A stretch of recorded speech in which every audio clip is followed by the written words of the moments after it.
May bago na tayong business at ito yung paggawa natin ng mga DIY tracing workbook at coloring book.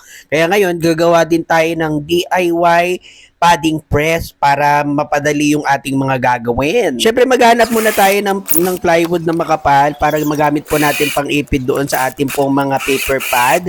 At nabili lamang po namin ito sa surplus ng 50 pesos. At ayan, tingnan nyo, binubutas ko na po yung kada kanto po ng ating pong plywood. At bumili lang po tayo ng wing or butterfly bolt sa hardware. At syempre, ayan, ipapasok na po natin yung 4 na bolt. Ang sukat ng ating pong drill bit na gagamitin ay dapat kasing laki lang din po ng ating bolt na ipapasok. Hindi na nga ako gumamit ng martilyo kasi natatamad ako, kaya yung vise na lang ang ginagamit ko, o di ba? At ayan, tapos na yung paglalagay ko, isa na lang, ilalagyan na lang natin ng lock. Syempre, nawa kasi ako sa misis ko, nahihirapan siya kapag magpapading na siya ng mga DIY na binibenta nyo online. Kunwari 20 pesos nga lang pala ang gagastusin nyo sa mga plybolt na yan. Tapos kung may mga drill naman kayo sa bahay o kaya naman meron na kayong mga bolt, o di ba? Eh di mas maganda, ayan, itatry na po natin ang pagsukat. Para madiinan po natin yan, ayan, i-screw nyo lang po yung bolt na yan. O di ba? Napakadali lang. O ayan. Sa mga naniniwala naman sa mga pangarap namin, baka pwede naman i-like, i-share at i-follow nyo naman yung aming page para naman tayo ay masaya. Para naman gana kami sa mga paggawa ng mga gantong content. O sige na, paalam. Maraming salamat.